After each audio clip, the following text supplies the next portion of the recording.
by our program manager, Nick Horner. Feel free to post questions and comments there as well. Finally, we may discuss topics and ideas containing sensitive material. Let us remember to remain respectful, open, and growth-centered as a community. At the place George Mason University occupies, we give greetings and thanksgiving to these Potomac River life sources, the Manahoic ancestors, the Rappahannock, Pamunkey, Mattaponi, Upper Mattaponi, Chickahominy, Eastern Chickahominy, Nansmoon, Monacan, Potawatomi, Nottoway, past, present, and future, and to the Piscataway tribes who have lived on both sides of the river from time immemorial. I invite you to acknowledge the indigenous stewards of the land wherever you are zooming in from, and to write their names in the chat. Today's guest artists, Julia Cho and Chay Yu, have each had remarkable careers, and the biographies I'm going to share are abridged at best. Julia Cho is a playwright, television writer, and screenwriter. Her plays include Office Hour, Aubergine, The Language Archive, Durango, BFE, The Architecture of Loss, and 99 Histories. Her work has been produced at the Vineyard Theater, the Public Theater, Long Wharf Theater, Playwrights Horizons, South Coast Repertory, New York Theater Workshop, East West Players, the Theater at Boston Court, Theater Moo, and Silk Road Theater Project, among others. Her honors include the 2020 Wyndham Campbell Literary Prize and the 2010 Susan Smith Blackburn Award, the 2005 Barry Stavis Award, the 2005 Claire Tow Award for Emerging Artist, and the 2004 L. Arnold Weisberger Award. An alumna of the Juilliard School and NYU's dramatic writing program, Julia was also a resident playwright at New Dramatist. Our next guest is one of America's premier directors, and the short list of his production credits include the Public Theater, Playwrights Horizons, New York Theater Workshop, Signature Theater, Ensemble Studio Theater, Mark Taper Forum, Goodman Theater, American Conservatory Theater, Denver Theater Center, Huntington Theater, Oregon Shakespeare Theater, La Jolla Playhouse, Woolly Mammoth, Seattle Rep, Berkeley Rep, Cincinnati Playhouse, Humanifest, Kennedy Center, Cornerstone Theater, Roundhouse Theater, Victory Gardens, Playmakers Rep, Curious Theater, Northlight, Empty Space, Pillsbury House Theater, Gala Hispanic Theater, and Singapore Repertory Theater, amongst others. He is a recipient of the Obie Award for Direction. Also a playwright and alumna of New Dramatist, an affiliate of the Playwrights Center in Minneapolis, and he was the artistic director of Victory Gardens Theater in Chicago from 2011 to 2020. For his leadership there, he was awarded the Iris Award for outstanding commitment to connecting Chicago communities and the arts, and the Impact Award for bold and inclusive artistic leadership. Please join me in welcoming Julia Cho and Chay Yu. I'm very excited to have you all here. Thank you, thank you, thank you. Thank you, Jola. That was such a nice intro. It's nice to be here. It's great. It's an honor to speak to you both. I'm a huge fan of your work, as I shared last week, Julia, for multiple reasons. Huge fan of you both, not the least of which is the way you consistently push the boundaries of our understanding of the human experience, often through the lens of culture and race.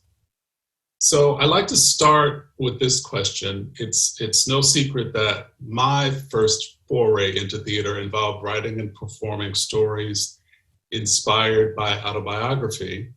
But I think all artists bring their own culture, identities, histories, and herstories into their work. So I'm always interested in how life experience informs creative practice.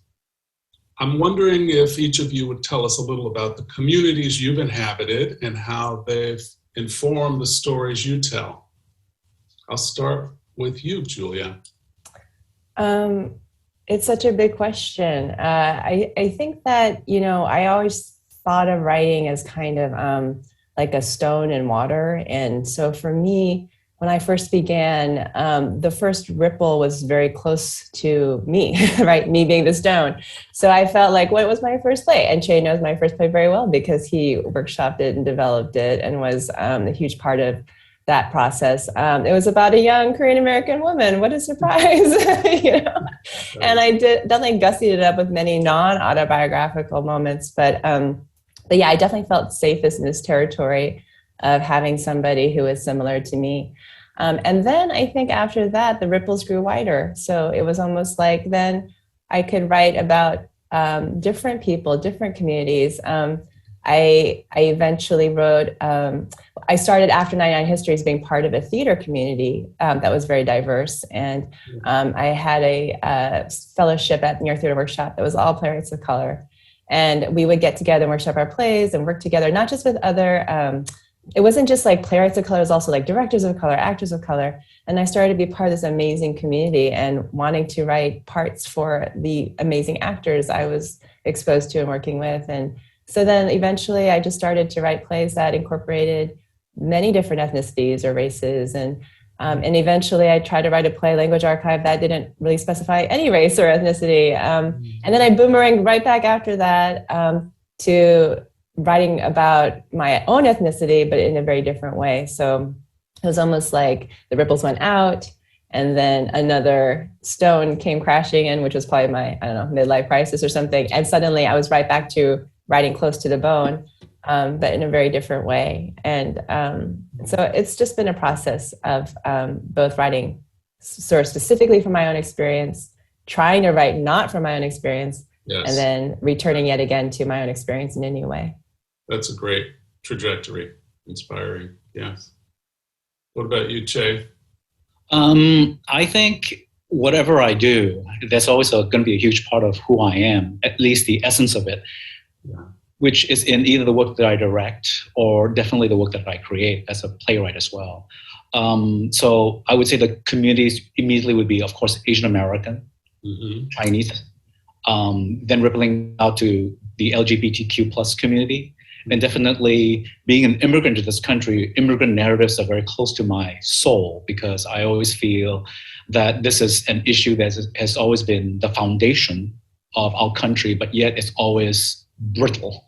Every day it's fraught with people coming in and being part of this fabric called the United States. So these communities are the ones that I feel very close to. And I think once I became an artistic director, I understood my communities to be physical where the theater was. So if the theater was in Chicago, all communities became important to me of how to represent them, how to give them more voice and visibility on our stages. So to some extent, I think being a director has given me more of a passport than being a playwright has, because being a playwright, I would have to write usually around who I am and what my skin is, which I do love.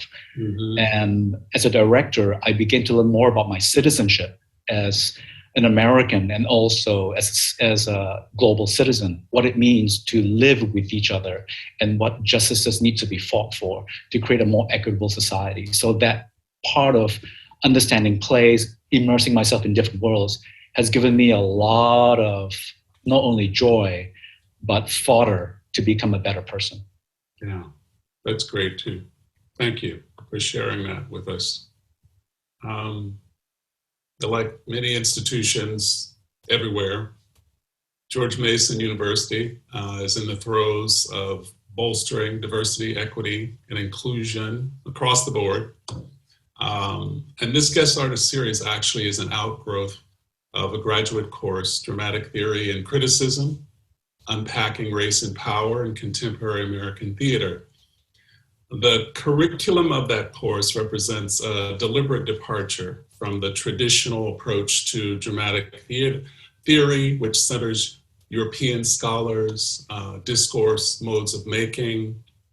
My goals are manifold and ambitious, but include developing more awareness of the ways in which the underrepresentation of marginalized voices persist in the American theater, becoming more familiar with artists and scholars of color engaged in conversations for radical change and racial justice, cultivating more comfort and proficiency when discussing race, power, and privilege, and ultimately identifying and then articulating how race informs our own aesthetics, processes, and practices as theater makers. Over the course of the semester, we've looked at a number of plays, a number of different ways of grappling with race and power. Most recently, we read Durango by one of my favorite playwrights here, Julia Cho. And the cover of the Dramatist Play List publication reads, "To the outside world, the Lee boys look perfect. Isaac is on track to be a doctor and his younger brother, Jimmy, a champion swimmer. But when their widowed father, Busing, decides to take them on a road trip to Durango, Colorado, the carefully constructed facades of all three begin to crack. As they near that, tempers flare, old wounds reopen, and secrets are revealed. Durango is the story of a man who sacrificed everything, a home, a country, for the American dream, and whose sons must now grapple with the consequences of that choice." So as it turns out, the two of you collaborated on one of the first, if not the first, productions of this play at the Public Theater. I wonder if you could talk a little bit about that experience and that collaborative process. Either of you are welcome to. I'll jump in to say how, it's hard to describe the impact Chay has had on my life, but even and you list him as one of your mentors. Yeah, for sure. Oh, great! I'm Obi-Wan Kenobi. Yes, you are. You are my guru. So even with Durango, even though it was an early play of mine, by that time Chay and I had already worked with each other quite a bit. And so we did a lot of development of that play together. At the time, Chay, I think you were still director of the Asian American Writers Workshop at the Chaper, which was an incredible incubator for Asian American writers. I mourn that it's gone. It was such an amazing place. But what we did was we workshopped Durango at the O'Neill. So we did at the O'Neill Playwrights Conference, and we did an extended workshop there.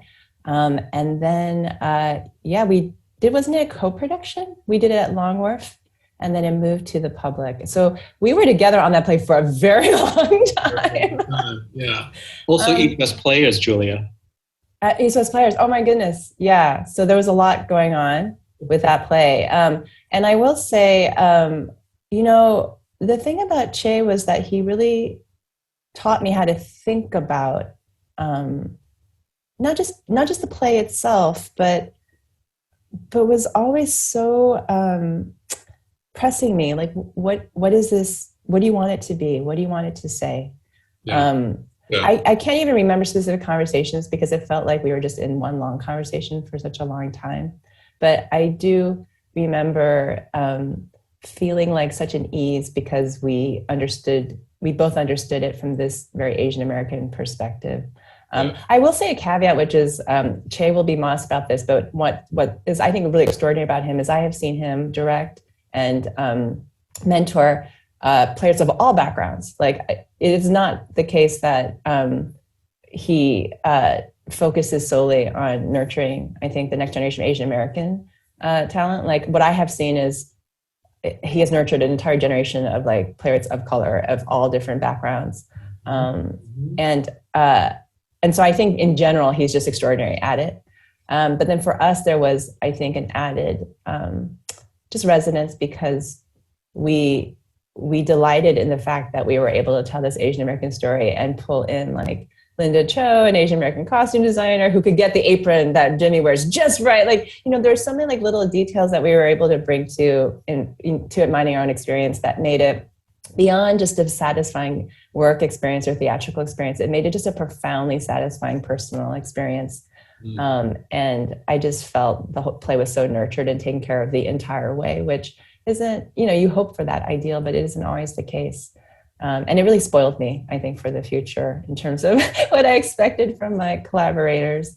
And then I will also say the other amazing thing about Chay's mentorness is that he always spoke to me like an equal, even before I really was his equal, frankly. He never, he always just looked at the work with such respect and reverence, and really made that experience just indelible in every way. So I always want to thank him. I feel like there's so much to thank him for, but this is a nice way to thank him publicly and embarrass him. But yeah, it was a very unusually smooth process.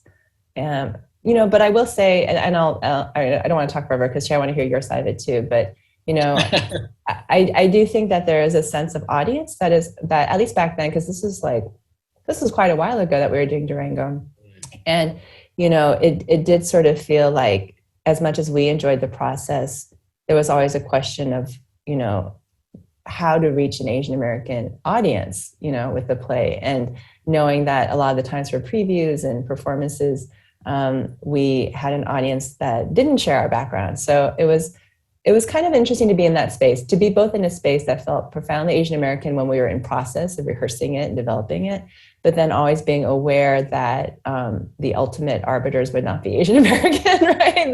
That ultimately it would be before an audience and critics and a community, some of whom may get it and some of whom may not. So I think there was always a little bit, at least on our part, or my part, I should say, a little bit of measured expectations, that I didn't know quite what the world would make of it. So maybe in a way that made me appreciate and enjoy the process that much more.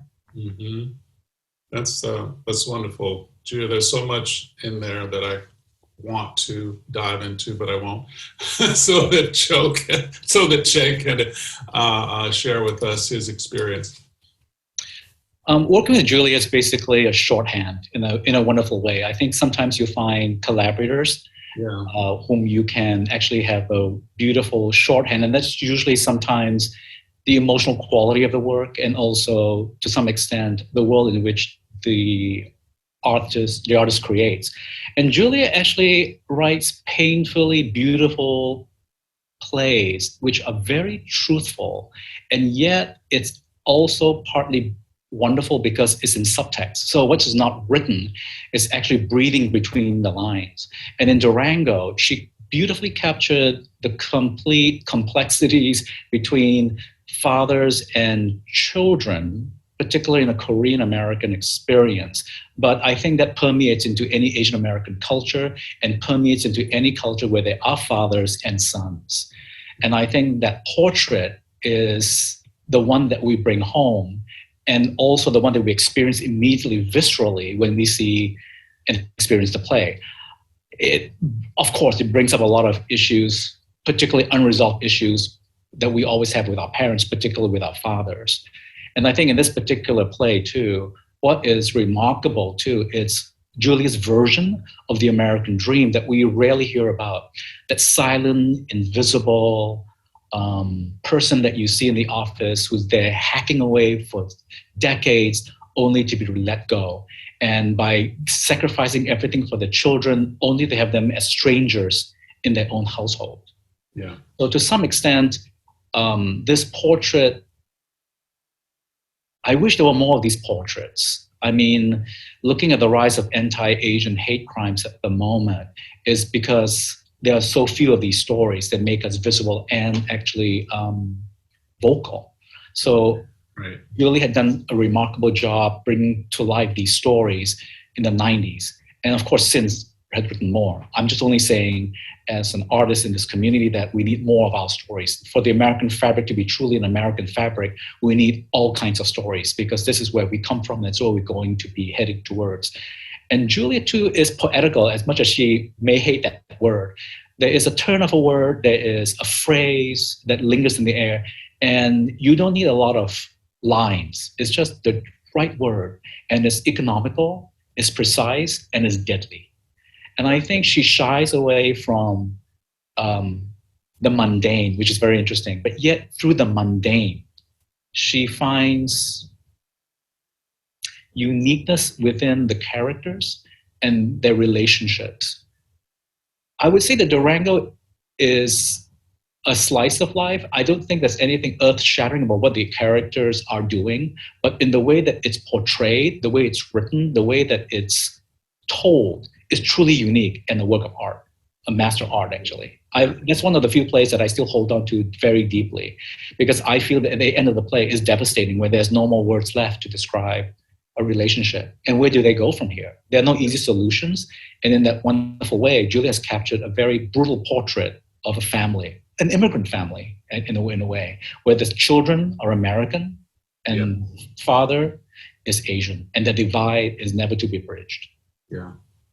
Yeah, you articulated my own feeling very well, that there's a beautiful economy and poetry in the language.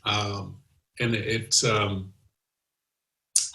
just feels very complete. And I know one reviewer said one of the most palpable things about the play is absence, right? The absence has a presence. The silence has a presence. And shout out to you too, Chay. Yes, you are a mentor for many of us. Yes, hello. Happy to. I also say that, this trope that Julie has written is the road trip trope, which is a very American trope, because we have seen it on films, and now we're seeing it in movies and theaters, and as well as TV. But what is remarkable that it is an Asian American story about going to a place where they never reach. They never reach it, like the American dream for so many, right? That's right. And so it strikes me too that not a word on the back cover of the play identifies the characters as Korean or Korean American. And, we could take the exclusion in many directions. Because it is an American story, but I wonder if either of you have any thoughts about the description that's on the back of the book. Yeah, it's funny because I think I might have written it, but I don't really recall anymore.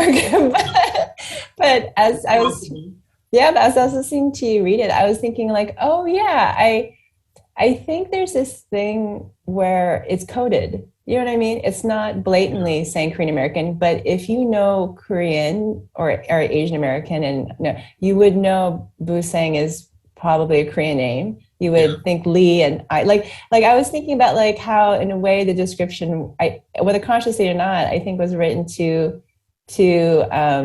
be a little bit of a code. It's like if you are Asian American, you will understand this is Asian American, especially and especially the evocation of the American dream makes it clearly like this is an immigrant story without saying it's an immigrant story. So I think what's kind of funny about that description is that if you're not aware of the code, the description would still work. You would still understand what the play is about. But then if you do, the description works on a different level. And that actually is for the play as a whole, I imagine, is maybe how it works as well. I think that's true. And back to what you said about how do you bring an audience into this story, invite them in to a space for where a narrative is specifically Asian American, but it also resonates in so many different ways for other people who don't share cultural heritage, right? Yeah, and I think that really is a tool that artists of color develop and hone really, really well. But it's a tool that I think non-artists of color don't need to ever even pick up. I mean, it's such a funny thing to think of how we move through the world differently. Yeah. Beautiful. How would you define the American canon of dramatic literature, and how does your work relate to it, Julia? Oh gosh, there's definitely, when I think of a classic American canon of plays that I actually love. I love Long Day's Journey into Night. I love Tennessee Williams, Arthur Miller's Death of a Salesman. I mean, these are just extraordinary plays, which I think of as the classic American plays. And then there's actually a canon of classic Asian American plays, right? Like that that I'm versed in, right? Like, and the social dance, or just like all of these, like earlier in the 80s, even Lena Houston, I'm probably saying her name wrong, but there's like a whole generation of plays in the 80s and 90s that I feel like if you are taking like an Asian American literature course, you would read these plays. And I think that's similarly too for, African American, like there's like, there's a whole like Latinx or like Hispanic American or whatever you want to call, like I think every group kind of has their canon that they construct. And I think what is complicated is the ways in which all these separate canons, I don't think we've ever figured out a way to fully integrate them into one large canon of American, dramatic literature.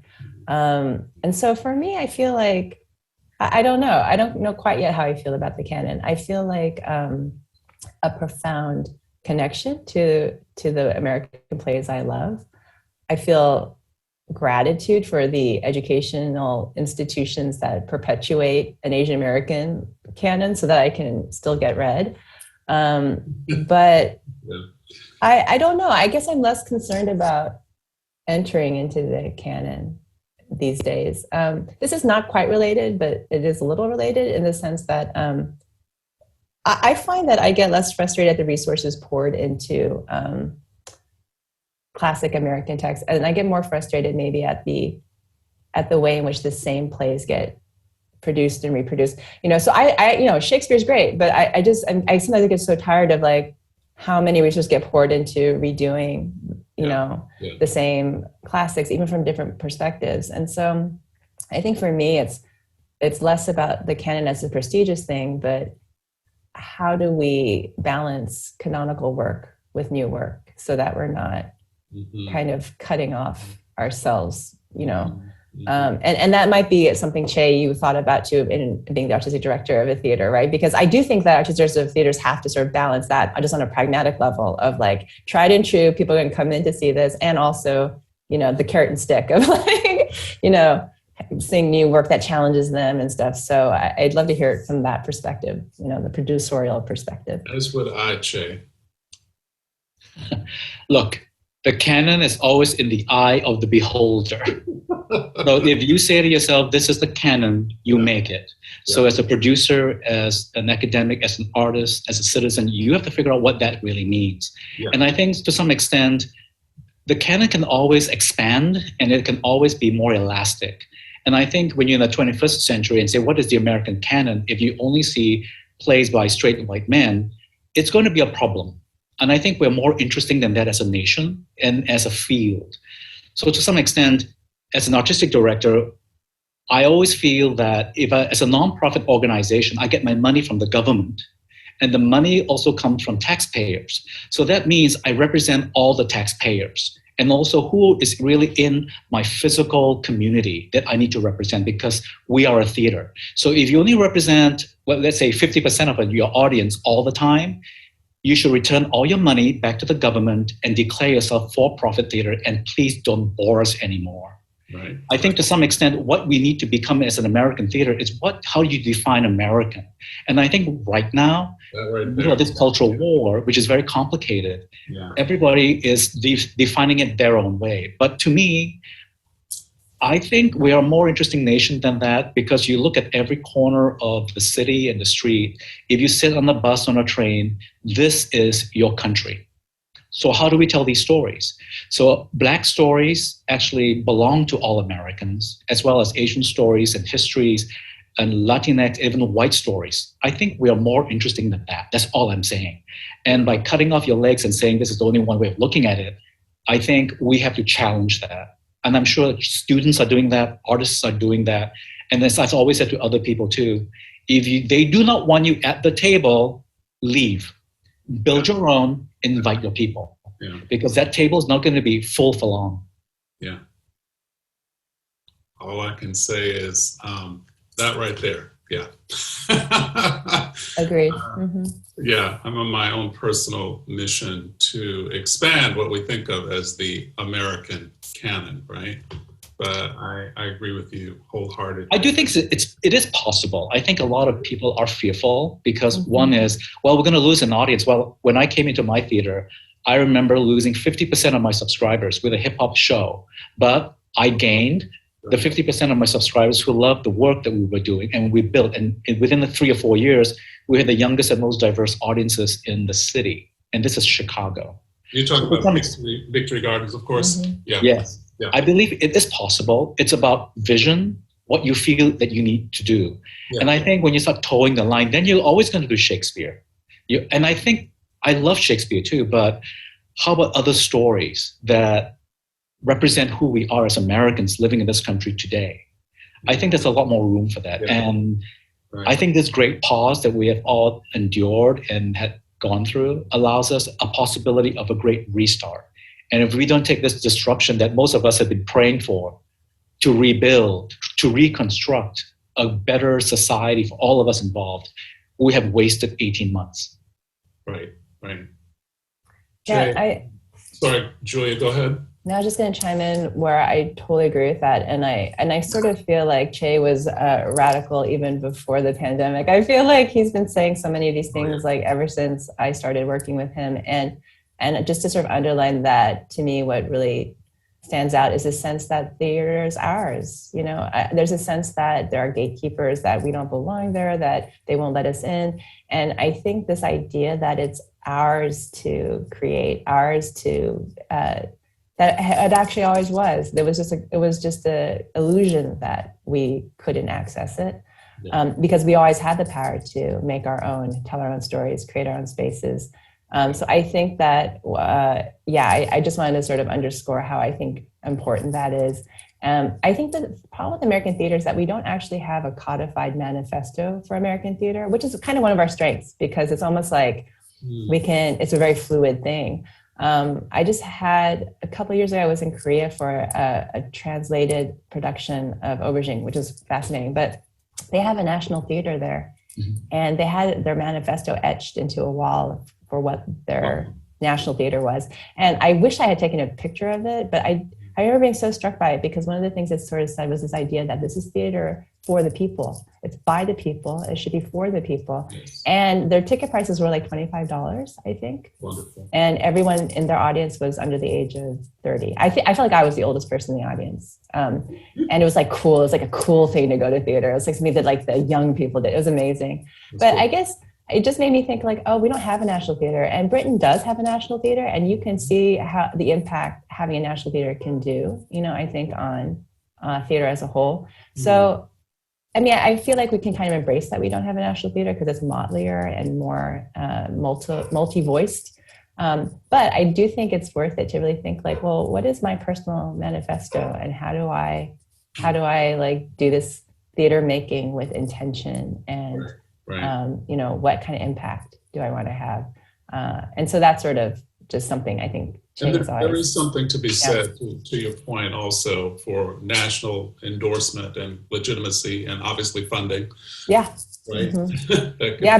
Because the government funding that Chay mentioned, I mean, if there was actually a national theater, then the funding would, I mean, what it is now is so little, which is why I think theaters are always operating in the red. But to have a truly funded and supported national theater. You know, and we sort of have the privilege of imagining that the access to those resources, right, would be open to everyone who is creating theater, telling stories, diverse stories. Thank you both. Chay, you just finished directing Sweatshop Overlord by the talented Christina Wong at New York Theater Workshop. And in a recent Facebook post, you said, with Christina's unique voice and her penchant for political satire and critique, this particular work has also given me the opportunity to give more voice to the Asian American community, especially in a time where we are targets of hate crimes. Sweatshop also provides a space for New Yorkers to come together as a city to process our past 18 months of isolation and trauma through Christina's wicked and pointed humor. Could you talk a little bit about that experience?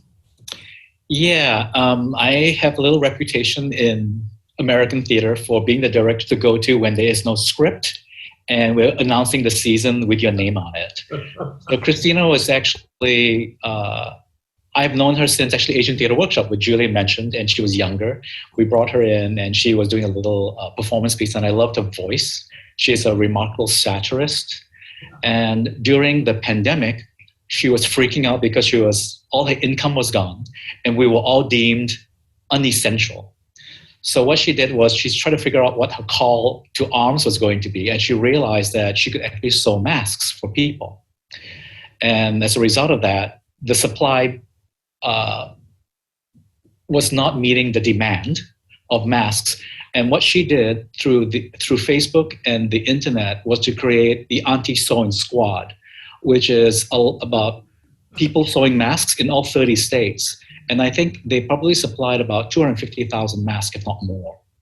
And during this time of isolation, she created a community of people.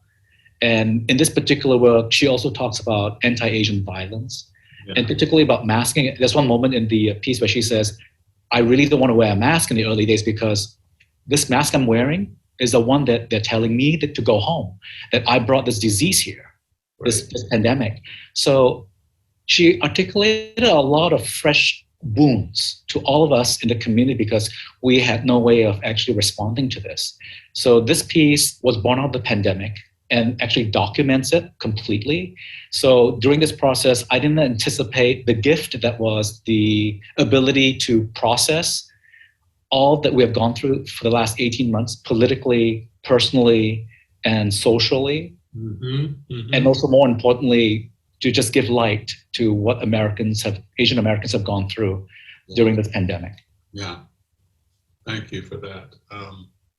I just have one more question, and then I'm going to open it up for questions and answers. I'll bounce this back to Julia first. Julia, who is creating theater that inspires you, past or present, and why? Chay. Oh, no. Yeah. Everything he just described about Christina Wong's project makes me want to see it immediately. I think right now the work, I mean, gosh, right now I feel like the work that is inspiring to me is work that is addressing the pandemic and is like kind of processing this immense, crazy experience that we have all been through and are continuing to go through because it's not over yet. To me, the tackling of this, the difficulty of all of the Asian hate crimes, and also this new wave of just how the ground has shifted. The fact that we introduce ourselves by saying things like, I'm coming from the unceded land of the Ohlone people, which is where Berkeley is. That's extraordinary, and even all like where I live, like so many Black Lives Matter posters springing up. At first I was cynical. I was like, oh, these liberals are just pretending, but I'm like, the signs are still there, and just thinking of the shift that has happened. So I think for me, anything particularly right now, like the artists who are really like trying to grapple with like documenting this shift and processing it, I think is really inspiring.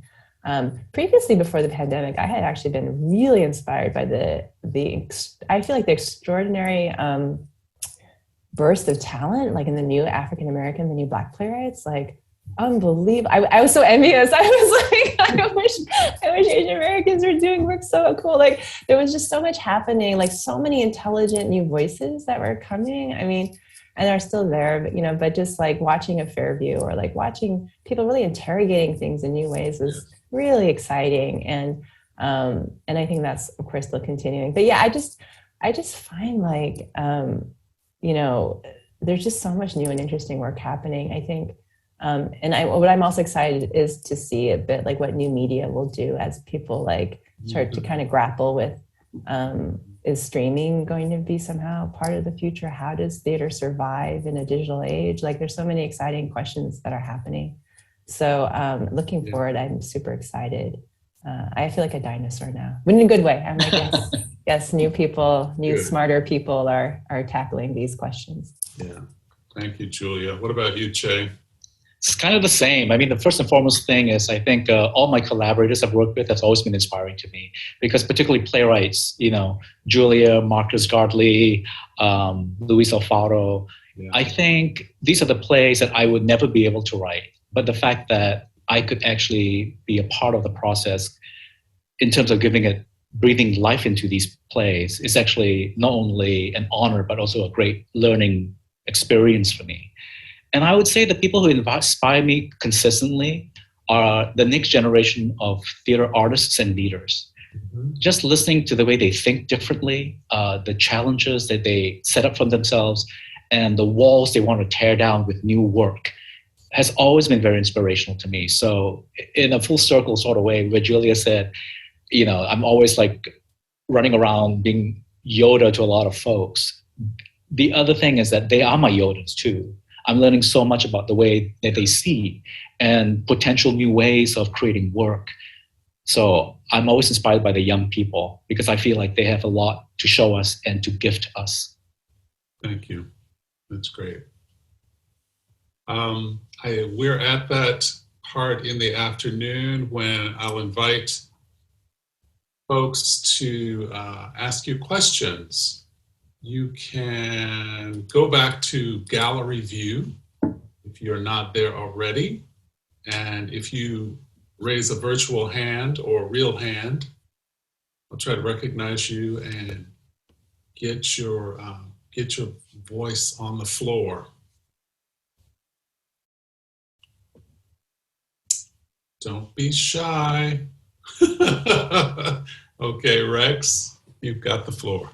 Thank you. Hi, Julian and Chay. So great to talk with you both. I just had a question for you both about new work, particularly working together on new work. And excuse me, what's important to you both about the vision that a director brings to the dramaturgy and writing phase of a piece of new work? I'm interested in that primarily as a director and artistic director, but I'm interested to hear both angles from you, Chay, of what's important to you about bringing vision and new ideas to a piece, but also Julia, from you, what's important about that working relationship and how do you spawn new ideas and reflect and use that relationship for creation of new work? I will go first. As a director of new work, your only priority is the playwright and the play they have written, because it's the first outing. So that's why I always ask Julia, what do you intend? How did you see this? And my work is to actually amplify and create, hopefully, more of a playing field for the playwright and the actors to work it within. I am also very different because as a playwright, I would also say this is not what you should do as directors. I think my relationship with playwrights is a little different because I'm able to talk to them in a playwright voice, I guess. So I could be very prescriptive about certain things. And I would just say, how about this? How about that? And we actually have a great brainstorming session.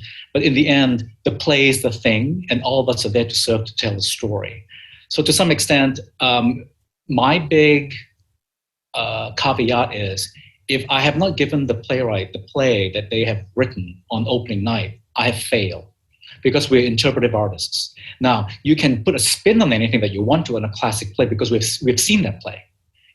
We can do the Scottish play in a roller skating rink playing Olivia Newton-John. Great. If that works, that's your vision. You are the quote-unquote author of this production. But in a new play, remember, the playwright's name is above the director's name. So we have to honor the playwright and her play. Right.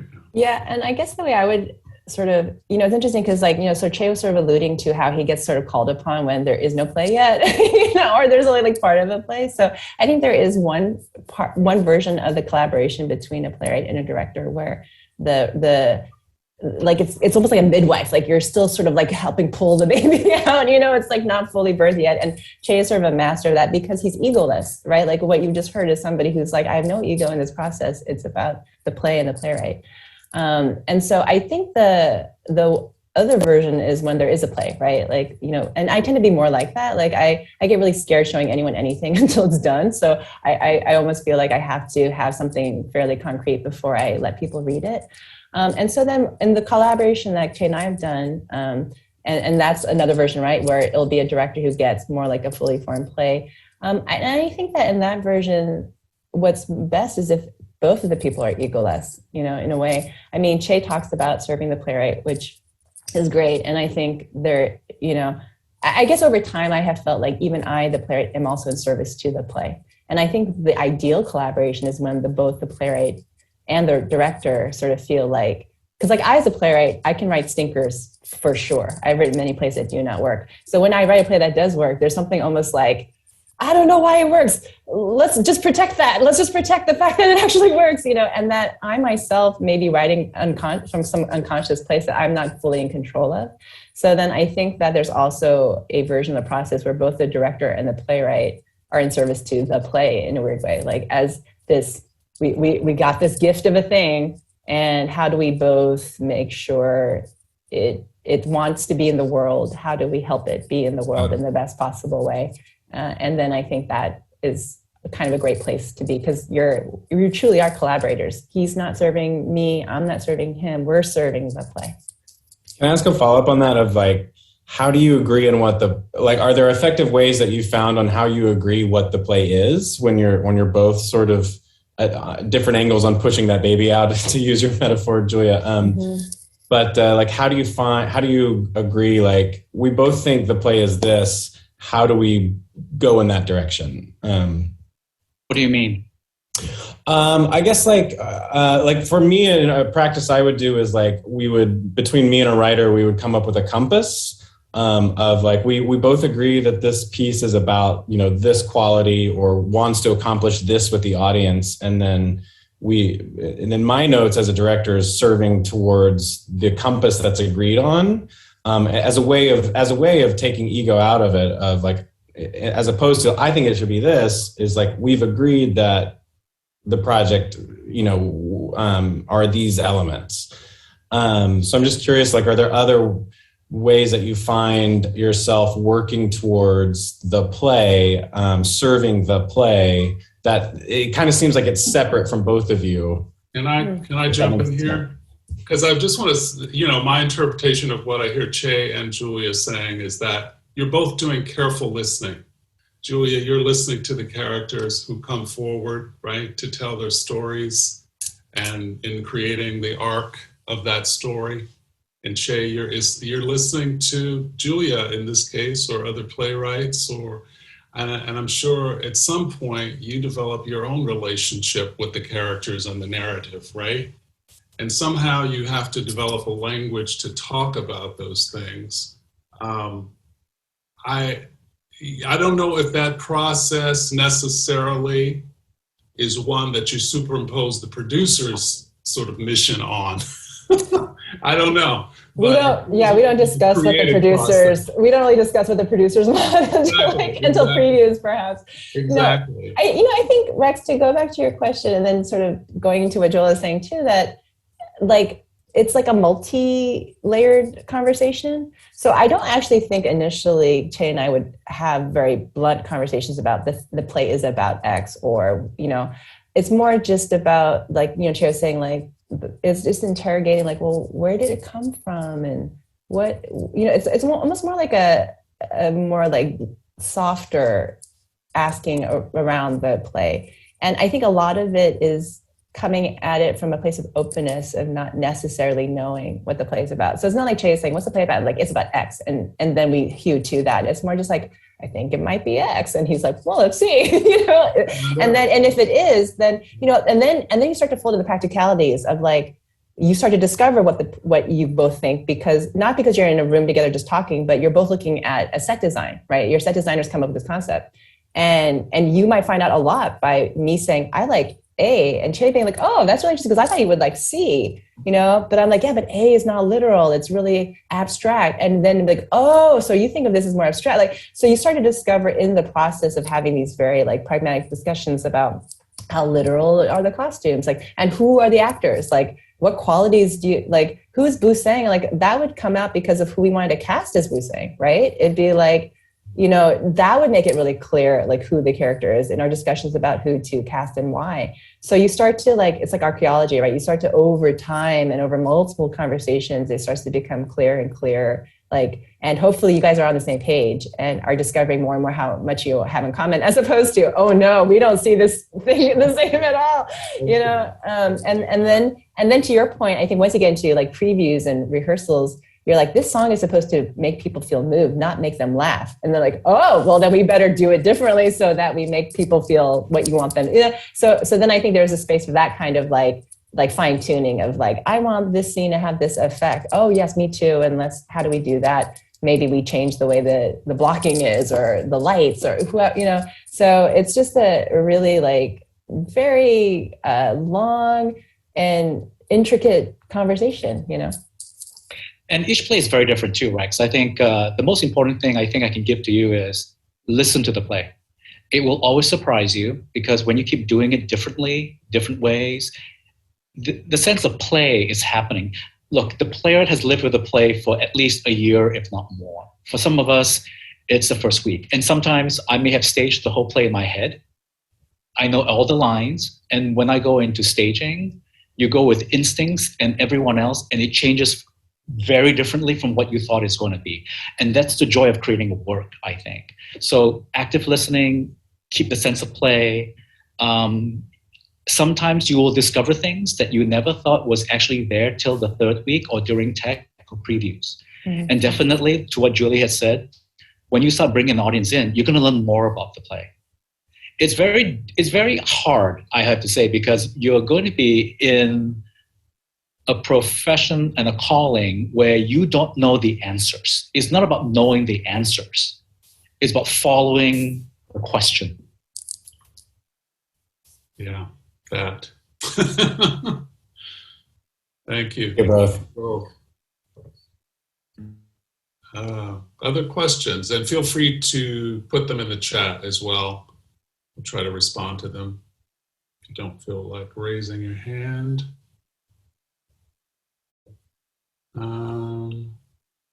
Well, if no one's going to jump in there, I will. Yes, Onawumi. This has been such a wonderful presentation for me. For those of you who, you don't know me, but Jola is the director of the first play I've ever written. And the title of the play was Seriously, What Did You Call Me? It has to do with my name. Not the name that I've been called is not even on my birth certificate. I was born in the Jim Crow South. But the way we got to this, Jola said, give me a timeline. I gave him a timeline, but I moved quickly through that period of time when I was married. Jola looked at the timeline and said, what is this? What was happening here? And when I said it was during the period I was married and had 3 children, Jola said, this is where we will start.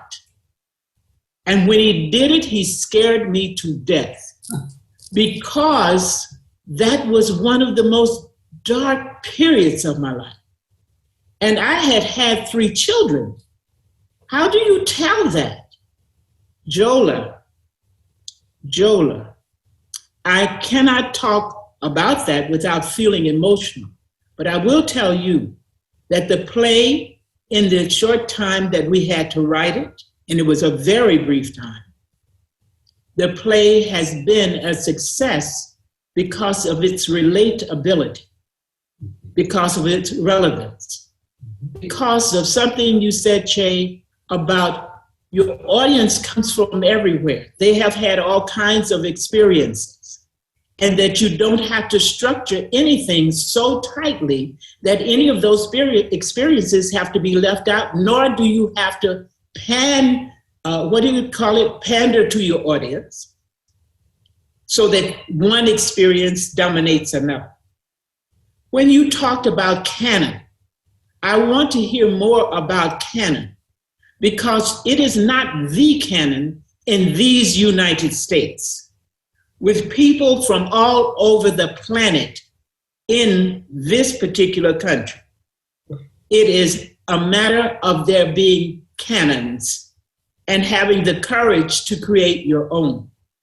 I thank you so much, both of you, and to Jola, I'm forever in love with him for his And Jola is no pushover as a director. Here is my interpretation of Jola. Uh-oh. Here it is. Onawume, what are you doing?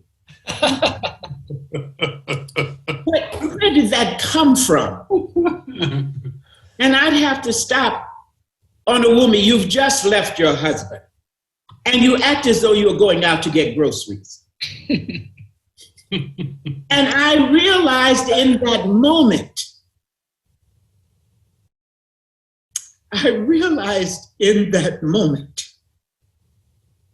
that I had hidden all of that emotion and did not know that it was closeted in me. Yeah. Yeah. And when I spoke it, when I looked at it and I began to understand what it was that I had repressed, something came alive in me and in the play. Mm-hmm. Thank you for listening. Wow. Thank you. Thank you for sharing that so much, Onawumi. Wow. You know, and I was just going to say that does sort of remind me. I think, Jola, you and Chay went to the same school of directing. I feel like Chay will. You know, and just to say really briefly that I think creating is if you're doing it right, I think it's a profoundly terrifying experience. Yes. Very scary, you know, Yes, to write a play, it is. to direct, It any is. of these, to It act. is. I mean, think of the terror of acting and being exposed and vulnerable. So I would say that the number one thing that Chay, it sounds like Jola, you've also mastered this, is you make your collaborator, your co-artist feel safe. Absolutely. Yeah. A lot of listening. Yeah. And I don't know who Chay's mentors were, but I had one of the best. And if you brought anything into the room, she was going to use it. So, so that was my biggest lesson. Yeah. Thank you. I saw, Caitlin, I see you, but I saw Deb's hand up earlier. I don't know if her question or comment was answered. Yeah, I was like trying to throw it into the chat. I was like, I don't know. I think, hi, thanks so much for being here. This is a question just maybe on behalf of students, but something that I grappled with as a young Korean American artist in my early career. Can you speak to sort of the issues that like young, especially actors and designers of color sort of run into, where they want so much to speak to their lived experiences, especially when they're cast in roles that are like, say, specifically like an Asian role in an Asian play. But then like they end up sort of getting stereotyped or used as sort of part of the narrative of said play if there aren't other people in the room to speak out and take care. Like I spent many years in my early career being the token person of color in a room. And so I know this is a question that many of our students have of like how to be yourself, but not put yourself in danger of being exploited. Okay. That's a great question. Chay, you want to take it, or do you want me to jump in? Are you talking about your collaborators feeling that way, or are you talking about the work itself, the play that you are performing? It's a little both. I think it's more about collaborators. Collaborators have great intentions on the way in, and then maybe on the way out, you're like, that was not the execution of those intentions. Sometimes they just need to be schooled. So you can speak your truth and tell them what you think. And if they can't take that shit, they should be collaborating with you anyway. God bless you. Yes. I wish I'd known this 20 years ago. Well, you know, and I do think like writers are just a little bit of a different area, just because like I think what was the one nice thing about being writers, you can just sort of write what you want, whether or not anyone likes it. Okay, but as an actor, I mean, if you're sort of speaking to that side of it, it can be a little more difficult because you're not in control of a lot as an actor. You know, if you're in someone else's play or trying to get a part.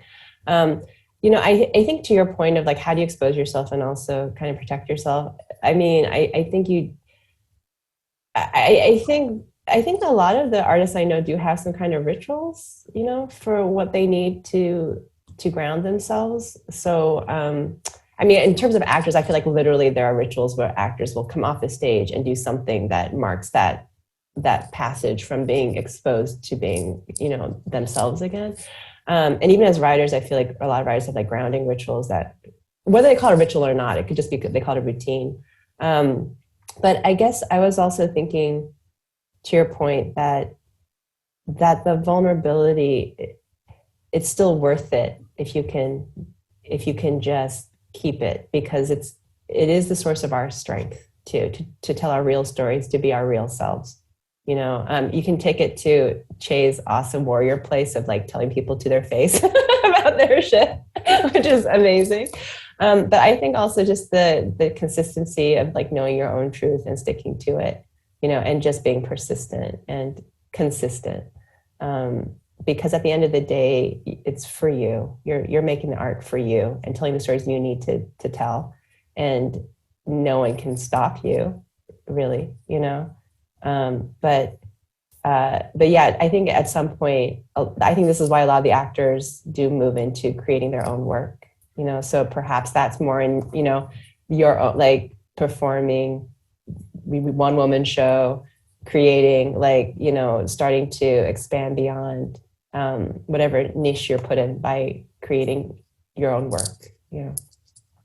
Yeah, thank you. It's a Thank you so much. question, and as we know, sometimes Deb, it's a tightrope in academia, right? You're navigating a whole lot of things, a whole lot of voices, a whole lot of constraints, as well as opportunities. So appreciate the question. To that moment, I just wanted to draw our attention to the chat for a second. Dima has posted something, Dima Turkamani, one of our students at Mason, that's kind of a follow-up. And they wrote, to add to that, as a student, how do you find that trust? Find the right collaborators and artists, especially if you are given a short timeline.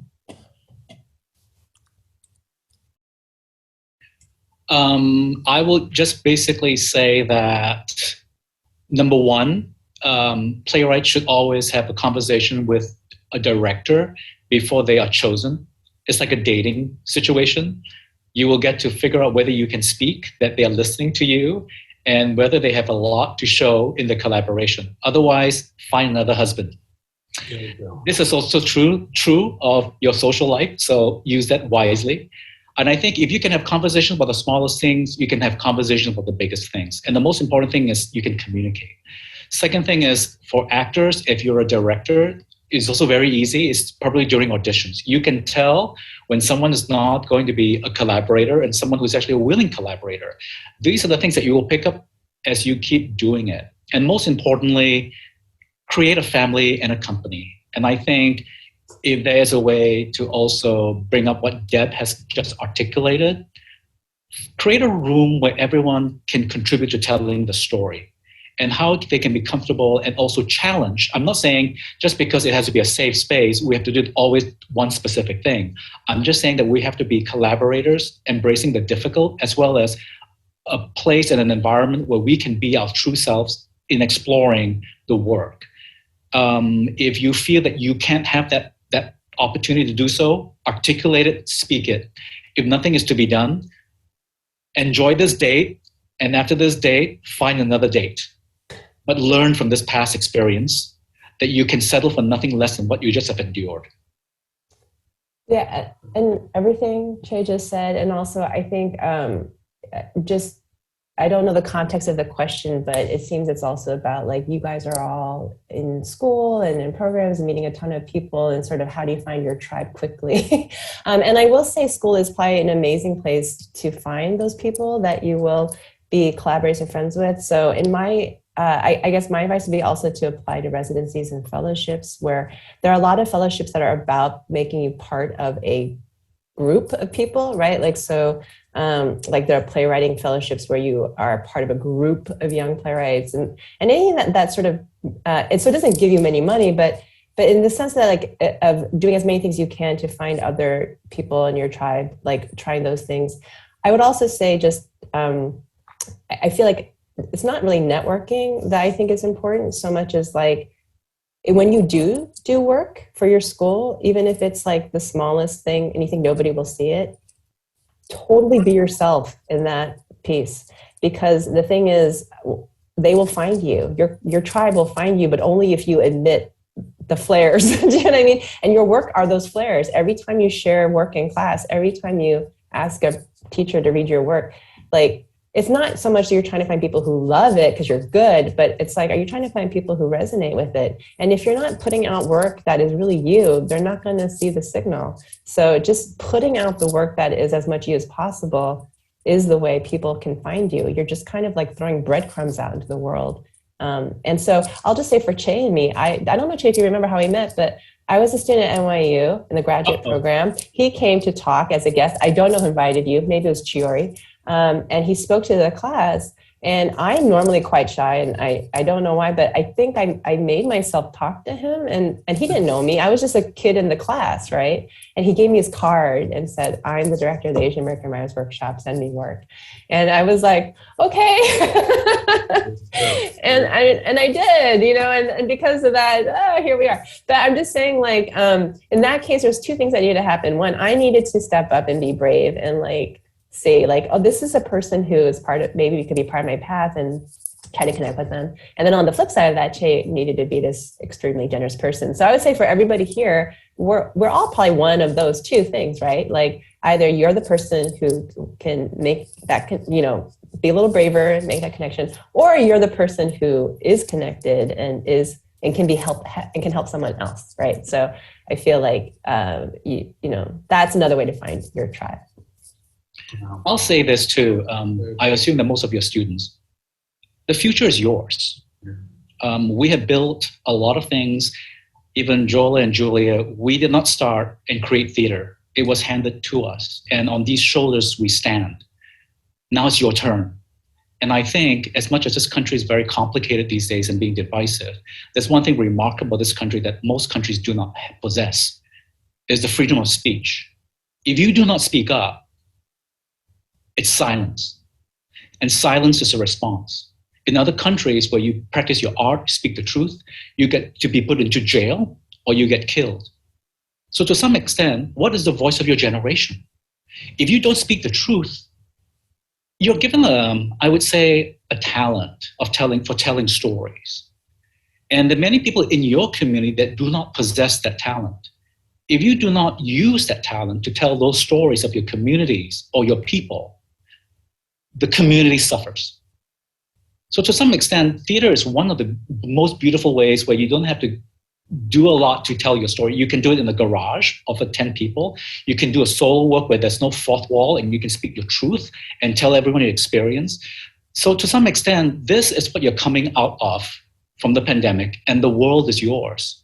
So seize that opportunity. And I believe in this in my biggest of hearts, because I am here today because of, against all odds, being a gay immigrant foreigner, that I was able to run a theater. The fact is, you have to find your table.